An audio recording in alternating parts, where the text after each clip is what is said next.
we're going to find out in a few seconds who's going to win the battle to turn 1. Down at Copse Corner. Oh, bit of a jump by Mark Greenhow there on the left-hand side, but I think he's gotten away with it. So Barry Kemp leads the field away. Edward Shelley trying to challenge around the outside down at Copse Corner. Matt Trumpets immediately jumping into 3rd place by the looks of it as well. So Kemp and Shelley side by side on the exit of Copse Corner. Trumpets trying to make it 3 wide as they get down into Maggots, but it's going to be Kemp on the right-hand side. But Shelley's got him before they get to the braking zone, and Trumpets trying to force his way around the outside. Trumpets has gone! Trumpets has gone out of 3rd place, so that's Barry Kemp holding on to 2nd there. Edward Shelley in the lead. Then David Fernandez in 3rd place. Connor Myers worked his way up to 4th ahead of Carsten Lench. And then Jelly Ooms, one of our race winners from Okayama as well. And then Spanners sitting in nicely in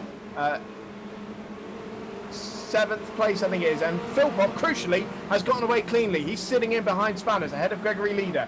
And Doversberger and Power, they've all made their way through the field very cleanly, as has championship leader Sam Harper and our race 1 winner David Hatton, crucially. So far, it's all going super smoothly for these guys. Carsten Lench coming under pressure from Ooms for 5th place as they go down the straight. Spanners is getting passed by Philpott down into Copse Corner. So that's another place gained for him, and Gregory Leader is trying to force his way through as well. But a really clean start there, Chris, crucially. Yeah, it was all for going really well for Trumpets until he got onto the marbles just on the outside. Another guy who's really lost out is Steve Ficacci. He's down in 31st position. He had a bit of a nightmare on his last lap. At Luffield, he was well off the road. So he's really dropped down the field. That's a shame for him. So two positions lost for Carsten Lench there into Luffield Corner as Philpott and Ooms make their way through. And Philpott is a man on a mission at the moment. So Shelley, 1.6 seconds ahead as Philpott makes up another position. That's up into 5th place now for him. So Shelley needs to get a move on, actually, because I don't think Philpott's going to be taking too long to get through these cars and could well challenge by the end of the race. But we're only on lap 3 at the moment, so we'll see what kind of progress Philpott can make. Connor Meyer is the next car up the road for him in the number 12. And just a little bit further back, we've got Richard Spanners ready. He just got mugged by a couple of cars there and is under pressure from Gregory Leader. Well, Fernandez going in a bit deep into Brooklands by the look of it, and now Meyer and Philpott are all over his back end for 3rd place. So this could close up very nicely. Philpott's going to run on Meyer. Absolutely nose to tail as they come around Woodcote, and Philpott's going to be looking towards the outside, and that's not really the side he wants to be on as they get into Copse Corner. But Meyer, he's let him go. So Philpott, that's another position gained for Philpott, crucially. Just got Distelhoff making his way out of the pits. Got to make sure he stays out of trouble because we've seen a few guys just kind of wander onto the racing line and cause all sorts of problems. So David Fernandez, his podium position is coming under pressure from Philpott. Now might make it 2 moves in 1 lap.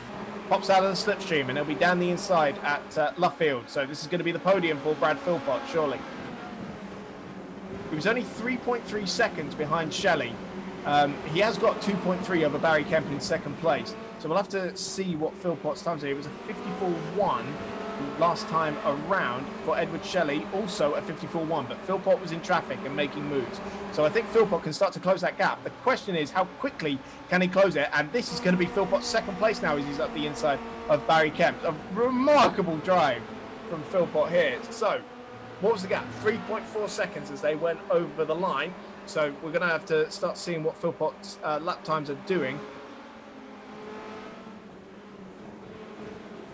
Meanwhile, Barry Kemp's gone well wide into Maggots and has lost 2 positions there to David Fernandez and Jelly Ooms.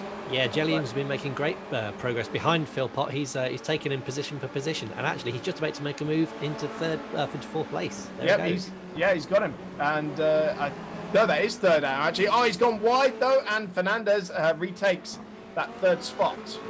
So he can get it done, but he needs to get it done cleanly. I was about to say, Jelly Ooms, one of the more understated characters of the Mr. Apex Motorsport community, just sort of is there. You know, he was the race 3 winner in Okayama, and you might say the reverse grid winners maybe not as quick as the top guys, but he has been right up there session after session. That's right, and you can see just how quickly the top guys can get from P20 all the way up to the race lead. So it's still a massive achievement to be able to win that reverse grid race. So Power coming through in 7th place ahead of David Hatton. So where is our championship leader, actually? Sam Harper's fallen down to 14th place.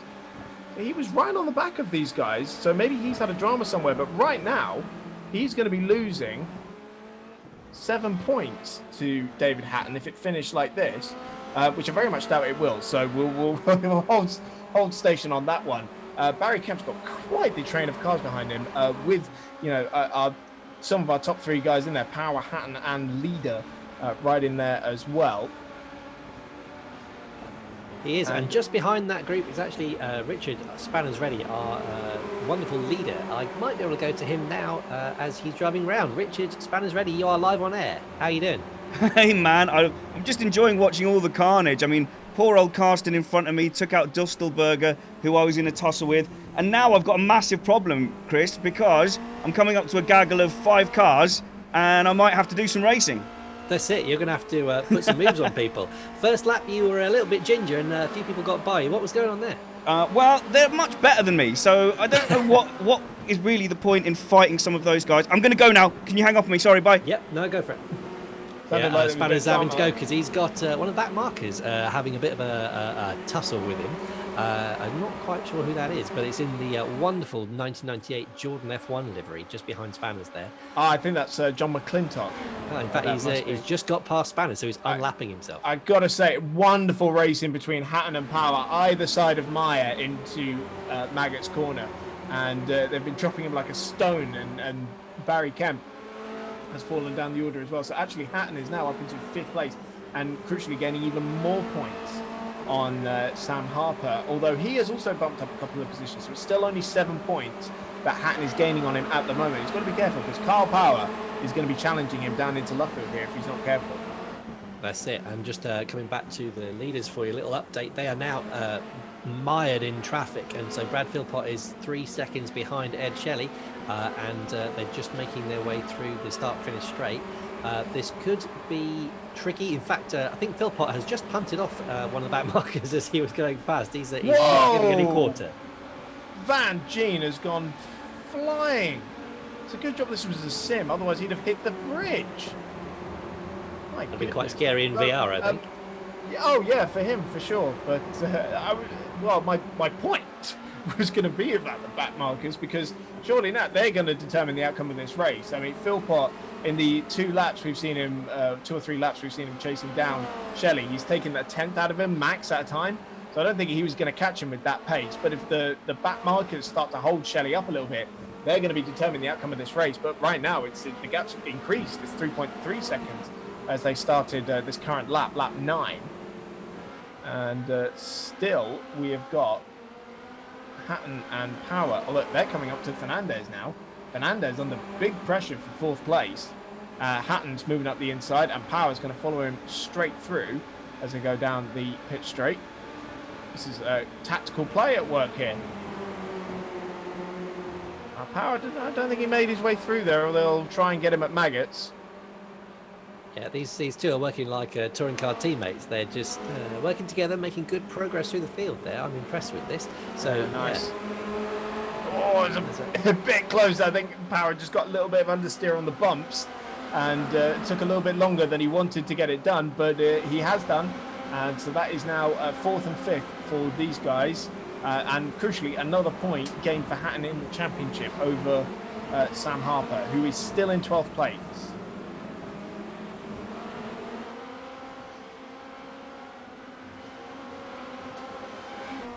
So as we cross the line, Philpott is about the same, 3.1 seconds behind Shelley. So Shelley is keeping that gap quite pegged. We were saying he's no slouch at Shelley.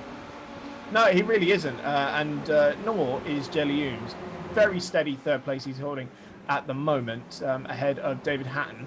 54.5 for him and a 54.6 for Ooms on the last lap. So pace is good between these guys. And I think Hatton, with a bit of clear air, might start to drop car power as well and just take a little bit of pressure off him. If anything, Fernandez and Leader might try and reclaim that position. That's it. And Harper coming down the inside of John Lang. He's made the move, made it stick. So that's another position. So you're talking about the championship there. That's important for Harper to get that place. Yeah, absolutely. So that's now 11th for him. Crucial stuff. Every point is going to matter, surely, by the time we get... Oh, is that Ooms just dipping a wheel onto the grass on the way into Copse Corner? I think it was. Looks a little unnecessary. That is, and that's let Hatton get right up close with him. He's within a second of him now. Yeah. It's getting very close for that podium position for Hatton. So that's Carsten Lynch. They've just gone round. Quite similar looking cars, him and Ooms. So that's not him passing Ooms, in case you were wondering. That is the back marker of Carsten Lynch. But absolutely, you're right. His podium position is coming under big pressure now. And he's going to be, well, 5 laps. Can he hold this one? I don't think so. I think Hatton's got a great exit out of left field there, running slightly wide, but he's right tucked up under his rear wing. He's pushing the track limits there. And Ooms has gone defensive. Hatton to the outside. That's a brave man who tries to go around the outside of Copse Corner. Thinks better of it. Oh, but he's got the switchback because Ooms went slightly wide up on the curb, and that's let Hatton through.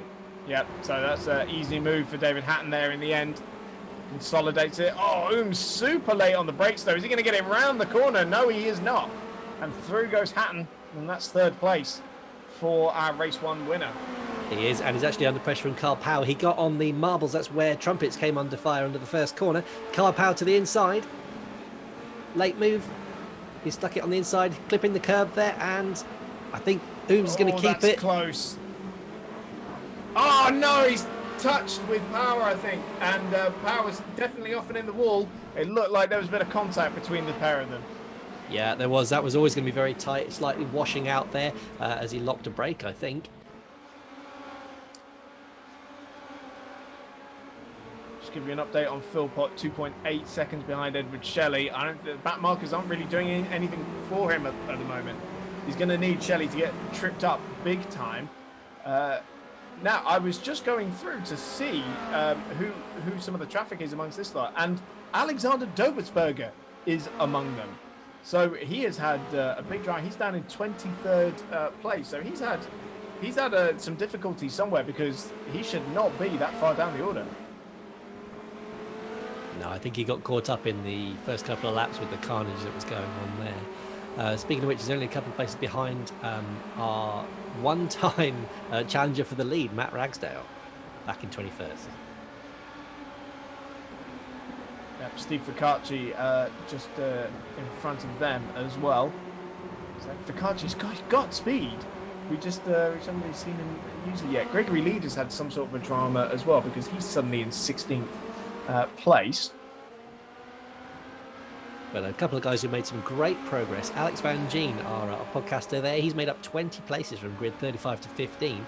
And actually Danny Silver in the mix with him, up from 37 to 13. So that's some great progress from those two. All right, David Fernandez trying to defend his 5th place spot ahead of Tim Ellis. And that's a very rapid driver. Sam Harper is in 7th place. Where did that come from? He's only a couple of seconds behind these guys. So, crucially for the championship, he's doing real damage limitation, is Sam Harper here. And there's some drama at Luffield. I think Spanners Ready was trying to overtake Barry Kemp, and what happened was he got past, but then he'd overcooked it on the exit and actually spun in front of him. The two came together, and he's actually now come together with Carl Power as well. And that, I think there might be some damage on Spanners' car because he's wiggling all over the place as he's coming out. So that might be race over for Spanners. He's coming into the pits. That's a shame for him. But I'll tell you what, if he's the first car out, he'll be in pole position. Although, Henk Ensing may actually end up taking that on because he's 8 laps down. And I might assume that is because he is not running at the moment. David Fernandez, his defence over 5th place might be about to come to an end because here comes Tim Ellis up the inside at Brooklands Corner. Smoothly done there for the number 14 car. We could probably go to Spanners Ready now. Spanners, you are live on air, coming into the pits. They're crabbing down the pits. What happened, man? I just had to avoid Kyle, so I just locked up and I'm ready to go. That's horrible. I was running in like 10th place if I'd have got past Kyle there. very gutted right now. But that's the way it goes. And the beauty of the reverse grid is I've got a chance to make it back. You were, and you put a fantastic move there on Barry Kemp. I was very impressed with that, and then it Oh, all I undid know. so quickly. It was great fun. We'll leave you to it, Spanners, because it is the last lap. Back to Oh you, Chris. no! Last lap. Ugh. Indeed it is, and Edward Shelley is rounding the final corner, and we are going to get another different winner in the Formula Renault Challenge, our 5th in 5 races, because here comes Edward Shelley to win ahead of Brad Philpott, and it was only 1.8 seconds or so in the end, 1.6. So what a drive from him, taking advantage of his front row spot on the grid. David Hatton breaks into the championship lead of Sam Harper with his podium, his second in 2 races, so first and third so far today. That's a pretty good haul for him. But Sam Harper with 7th place, that's damage limitation. He's only lost 4 points. That's what championships are made of. Sam, you're doing a great job there, making up 12 places. That's a great haul of points for him. Oh, Alex Van Gien was so close to his first top 10 finish in 11th place, but tides have turned for him, it would seem, after a pretty disastrous race 1. But great job, Alex Van Gien. Only his 2nd race that he's done so far today.